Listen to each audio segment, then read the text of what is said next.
दोस्तों, good morning all of you. कल का वीडियो आपने पढ़ा, देखा, सुना, लेकिन उसका रिस्पांस मुझे नहीं मिला। ये बहुत ही गंदी आदत है आप लोगों की कि वीडियो के अनुसार होमवर्क सेंड नहीं करते हैं। मैं किसी की भी प्रेजेंटी नहीं लगाऊंगा, सभी एब्सेंट हो जाएंगे। ये ध्यान रखें, वीडियो के अनुसार ही अपना होमवर्क सेंड करें और टाइम के अनुसार ही सेंड करें। पूरे दिन सेंड करने का कोई मतलब नहीं है। By chance, by the way, अगर किसी को कोई प्रॉब्लम हो रही है तो मेरे पर्सनल ग्रुप में सेंड कर सकते हैं, लेकिन हमेशा नहीं।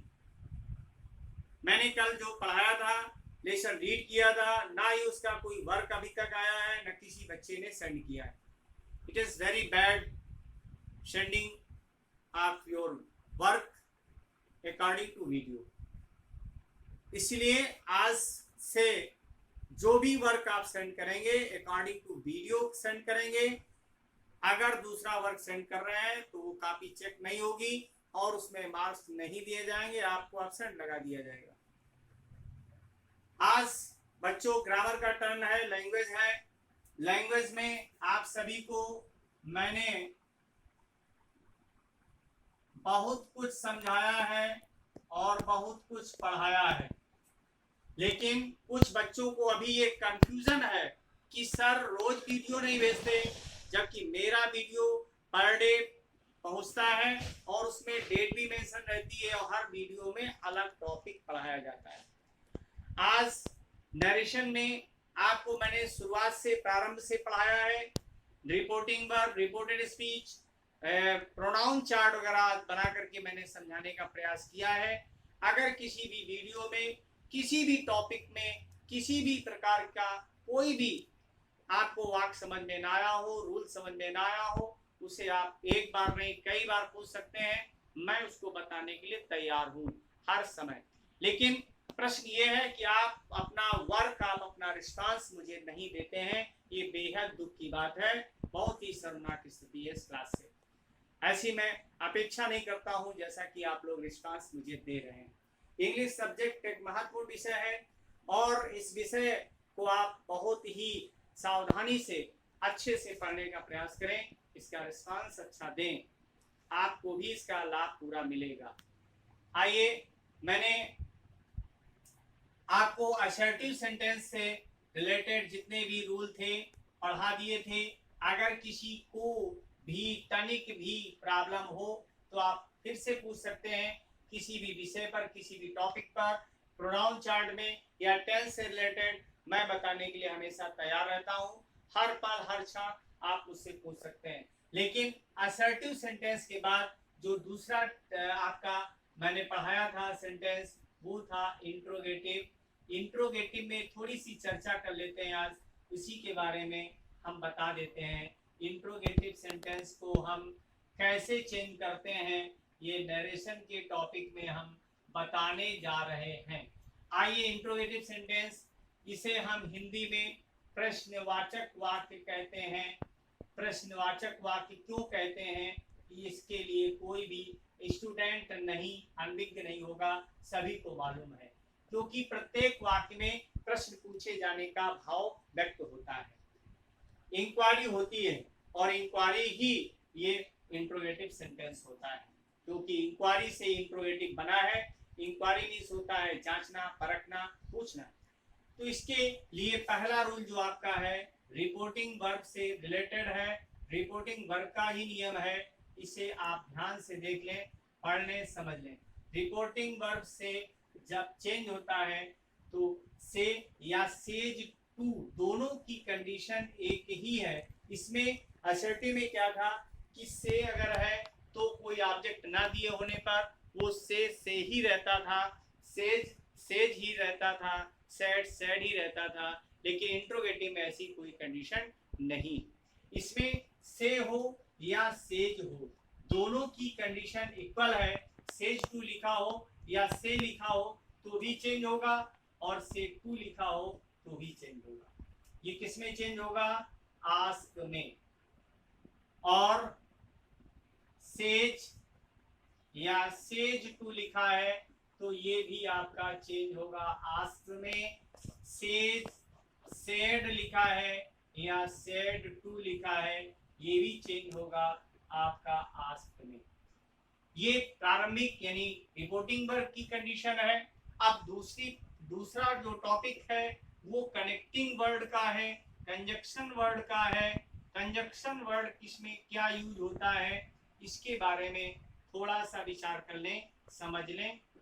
देखिए इसमें conjunction word, if reported speech, यदि रिपोर्टेड स्पीच आपका, ये तो मालूम ही होगा, रिपोर्टिंग वर्ब, रिपोर्टेड स्पीच जो इन्वर्टेड कामा के अंदर होता है वो रिपोर्टेड स्पीच होता है, इन्वर्टेड कामा के बाहर जो होता है पोर्शन वो रिपोर्टिंग वर्ब होता है। ये reported speech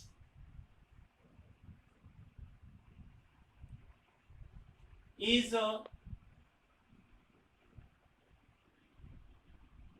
started with helping verb। यदि रिपोर्टेड स्पीच आपकी हेल्पिंग वर्ब से शुरू होती है, यानी हेल्पिंग वर्ब समझ रहे होंगे सहायक क्रिया से, यदि कोई रिपोर्टेड स्पीच शुरू होता है देन यूज इफ, ये कंजक्शन वर्ड है, इफ और वेदर बिटवीन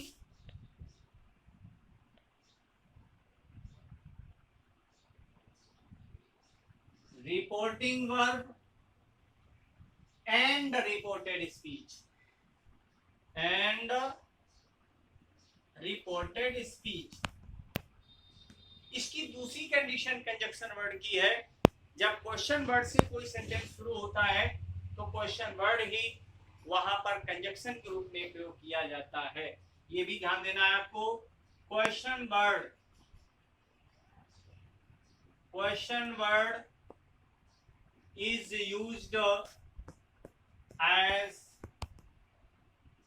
कंजक्शन वर्ड। तीसरी कंडीशन है आपकी, यानी थर्ड रूल है आपका कौन सा, टेंस से और प्रोनाउन रिलेटेड रूल से। यहां ध्यान देना है आपको, tense and pronounce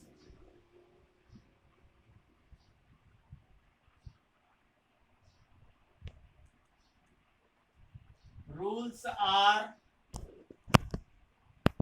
same as assertive, assertive की तरह है, असर्टिव के समान है, ये ध्यान रखिए। Tense and pronouns rules are same as assertive.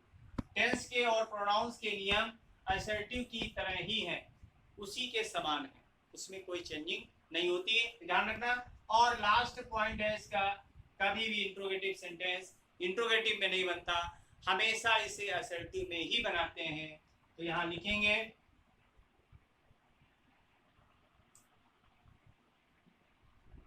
It is made as assertive, इसे असर्टिव ग्रुप में बनाया जाता है। किसके रूप में बनाया जाता है, असर्टिव ग्रुप में। तो ये इसके बेस रूल है और ये मैंने पढ़ाए भी हैं, आपको समझ में आए होंगे।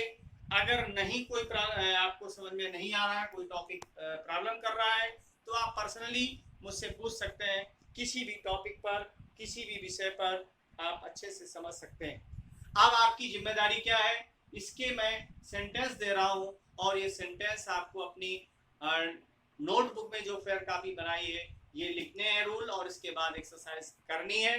करने के बाद आपको होमवर्क के रूप में सेंड करना है, ये ध्यान देना आपको बहुत जरूरी है। आइए हम होमवर्क के लिए आपको वर्क दे रहे हैं, बहुत अच्छे से आपको इसको कंप्लीट करना है और सेंड करना है।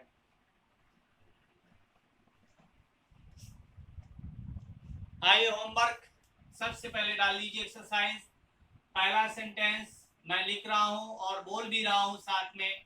अगर कोई प्रॉब्लम हो तो आप पूछ सकते हैं कि सर मुझे सेंटेंस दिखाई नहीं दे रहा है या मैं देख नहीं पा रहा हूं। तो इसके लिए आपको कोई प्रॉब्लम नहीं होगी। जैसे ही आप वीडियो ओपन करेंगे आपको एक एक वर्ड सुनाई देगा। Ram said do you help me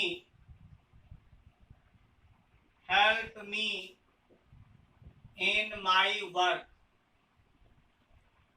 question mark inverted comma close. आपको मालूम है राम सेड लिखा है, ये आपकी रिपोर्टिंग बार में, इसमें ऑब्जेक्ट नहीं दिया है। ऑब्जेक्ट दिया हो या ना दिया हो, दोनों कंडीशन में आपको क्या चेंज करना है, किस रूप में चेंज करना है, अभी मैंने रूल में बताया। ये सैड हो या सैड टू हो, आस्क्ड में चेंज होगा। यहाँ पे लिख देंगे राम आस्क्ड, लिख देंगे या नहीं लिखेंगे, ये कंफर्म है ना। तो ये पहले एक एग्जांपल समझ लें और इसके बाद एक्सरसाइज आप करेंगे। नहीं तो यही कहेंगे सर आपने कोई एग्जांपल नहीं बताया और हमें समझाया भी नहीं और आपने डायरेक्ट दे दिया, ये गलत तरीका है, गलत तरीके से मैं काम नहीं करूंगा। देखिए यहाँ ध्यान दीजिए, राम आस्क्ड हो गया बेटे, ये डू लिखा है यानी हेल्पिंग वर्ब से शुरू हो रहा है। जब रिपोर्टेड स्पीच, ये रिपोर्टेड स्पीच है, हेल्पिंग वर्ब से शुरू होता है तो यहाँ पर कंजक्शन वर्ड क्या आ जाता है, इफ। अब प्रश्न आ रहा होगा कि सर वेदर का प्रयोग करते हैं, वेदर प्रयोग करते हैं जब इसमें कोई ऑप्शन दिया रहता है। रिपोर्टेड स्पीच में इसमें ऑप्शन तो दिया नहीं है, कोई नहीं दिया है ना। Do you help me in my work, क्या आप मेरे काम में मेरी मदद करते हैं, ये प्रश्न किया जा रहा है। तो यहाँ पर इफ कंजक्शन वर्ड के रूप में यूज किया गया रिपोर्टिंग वर्ब और रिपोर्टेड स्पीच के बीच में। क्लियर। अब यहाँ पर यू लिखा है, यू सेकेंड पर्सन है, मैंने बताया भी है आपको rule, second person according to object. अब यहाँ ऑब्जेक्ट नहीं दिया है तो you are free to find out object himself, आप योरसेल्फ, आप यहाँ पर ऑब्जेक्ट अपने अनुसार फाइंड आउट कर सकते हैं, ऑब्जेक्ट आप मान सकते हैं। अगर आप यहाँ पर मी मान रहे हैं तो यहाँ आई आ जाएगा, अगर आप हिम मान रहे हैं तो यहाँ पर ही हो जाएगा, अगर यू मान रहे हैं तो यू रहेगा। समझ गए। तो आपको यहाँ पर ऑब्जेक्ट मानना है, इसके लिए आप कंपेल नहीं है। तो यहाँ मैंने मी मान लिया, यहाँ आई आ गया। अब ये टेंस आपने पढ़ लिया होगा, do you help me in my work. Do does का प्रयोग तो बेसिकली आप सभी जानते हैं कि प्रेजेंट इंडिफरेंट टेंस में होता है। प्रेजेंट इंडिफरेंट टेंस को जब हम इंडायरेक्ट में चेंज करते हैं तो पास्ट इंडिफरेंट में चेंज करते हैं। तो पास्ट इंडिफरेंट टेंस में मैंने ये भी बताया आपको, इंट्रोगेटिव सेंटेंस इंट्रोगेटिव में चेंज नहीं होता है, वो असर्टिव में चला जाता है। और पास्ट इंडिफरेंट असर्टिव में जब चेंज होता है तो हमेशा उसकी वर्ब की फॉर्म चेंज हो जाती है। वर्ब की कौन सी फॉर्म आती है, सेकेंड। एकलौता टेंस है जिसमें वर्ब की सेकेंड फॉर्म यूज होती है, पास्ट इंडिफरेंट टेंस। तो आइए हम यहाँ पर वर्ब की ओर बढ़ते हैं। यहाँ हेल्प लिखा है तो हेल्प को हम चेंज करेंगे वर्ब की सेकेंड फॉर्म में, तो यहाँ हो जाएगा हेल्प। बात समझ में आ रही होगी, आई हेल्प। अब मी लिखा है, me first person according to subject, first person according to subject change हो रहा है, यानी राम के आधार पर चेंज हो रहा है, अर्थात यहाँ पर प्रोनाउन ही है और ही को हम ऑब्जेक्टिव केस में जब लाएंगे तो जब हम चार्ट को देखेंगे, प्रोनाउन चार्ट को, तो वहां मिलेगा हमें हिम, मिलेगा या नहीं मिलेगा। इसके बाद एन आ जाएगा, माई को भी हम उसी के अकॉर्डिंग चेंज कर रहे हैं, ये पॉसेसिव केस है, ये ही का पॉसेसिव केस होता है, ये हिज क्या होता है, हिज। तो यहाँ पर पॉसेसिव केस हिज के आधार पर चेंज किया, ये सेंटेंस बन गया इस तरह से, Ram asked if I helped him in his work. Okay, समझ में आ गया होगा। एक क्वेश्चन वर्ड वाला सेंटेंस है, बोले दे रहा हूँ, लिखे दे रहा हूँ, इसको भी आपको अच्छे से समझना है, इसके बाद एक्सरसाइज दूंगा वो कंप्लीट करना है। आइए देखते हैं, यहाँ पे लिखा है Hari said to him, Hari said to him what are you doing now. Suppose that ये सेंटेंस बहुत सिंपल से सेंटेंस में दे रहा हूँ ताकि आप आसानी से समझ सकें। यहाँ सेड टू लिखा है, यहाँ ओनली सेड लिखा था, इसकी कंडीशन में कोई चेंजमेंट नहीं होता, सब्जेक्ट और ऑब्जेक्ट कभी चेंज नहीं होते। यहाँ पर भी वही कंडीशन हो जाएगी, हरी आस्क्ड हिम। अब यहाँ व्हाट लिखा हुआ है, व्हाट जो होता है क्वेश्चन वर्ड होता है, वो कभी भी चेंज नहीं होता, वो उसमें क्या हो जाती कंडीशन, वो कंजक्शन वर्ड बन जाता है। तो यहाँ पर व्हाट लिख देंगे एज ए कंजक्शन वर्ड। अब आइए सब्जेक्ट की बारी है, क्योंकि असर्टिव चेंज कर रहे हैं, हमें इंट्रोगेटिव को असर्टिव में चेंज करना है, तो ये कंजक्शन वर्ड हो गया और इसके बाद हमें सब्जेक्ट की नीड है। सब्जेक्ट हमारा यू है, यू को हम हिम के अनुसार चेंज करेंगे तो क्या आएगा, ही आ जाएगा। क्यों, ये नॉमिनेटिव केस है, हिम ऑब्जेक्टिव केस है, यू को हिम के अकॉर्डिंग चेंज करेंगे, ही आएगा। आ गया समझ में। आइए देख लेते हैं किस टेंस में सेंटेंस दिया गया है।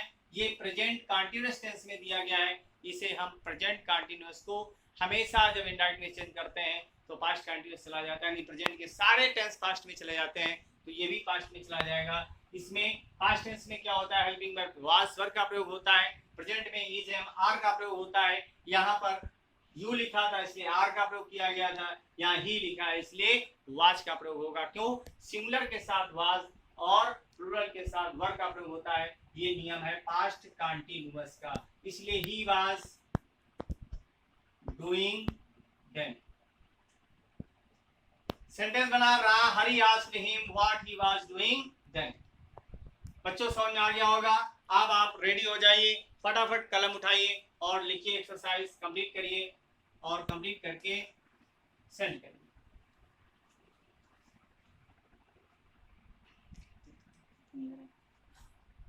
लिखिए बेटा, Hari said to Mohan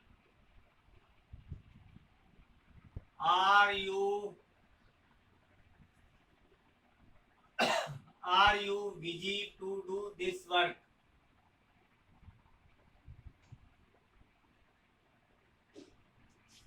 next sentence है, he said to his friend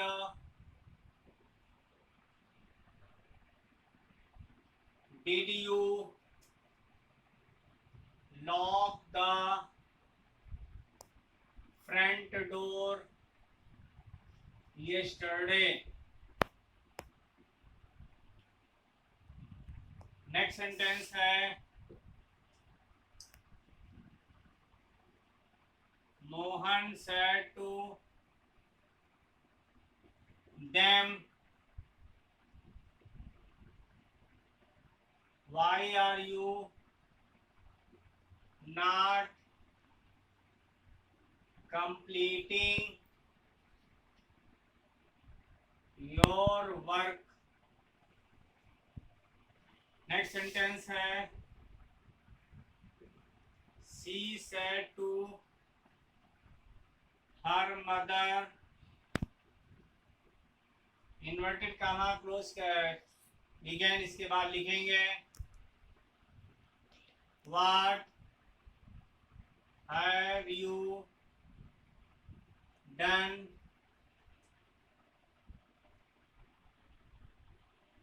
now in the kitchen.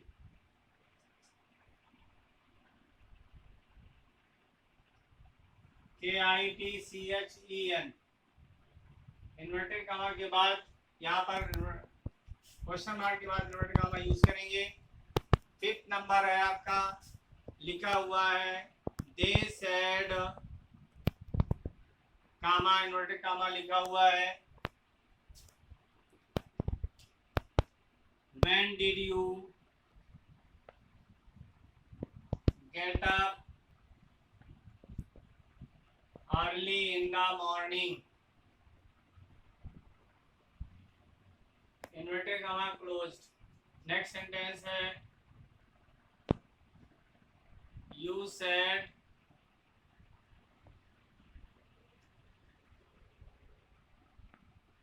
how are they in this how are they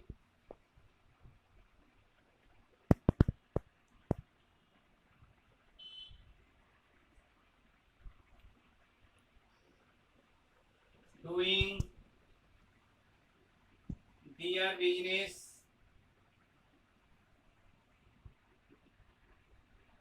in this situation।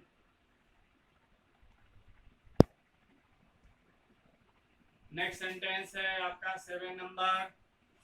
7 number में लिखेंगे हरी सेड टू अस। सेंटेंस आपका बन रहा है will you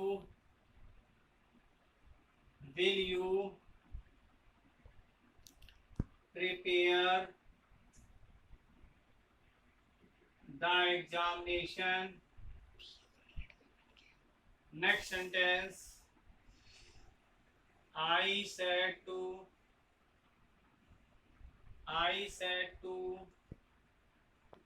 hurry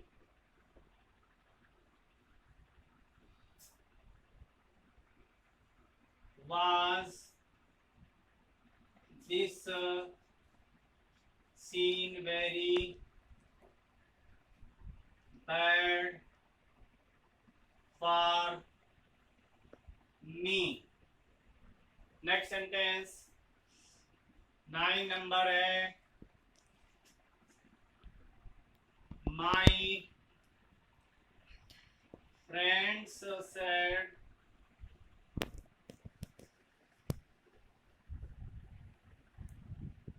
have you decorated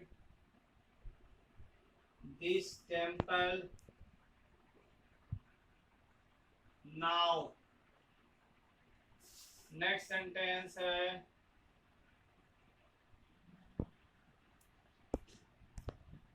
all students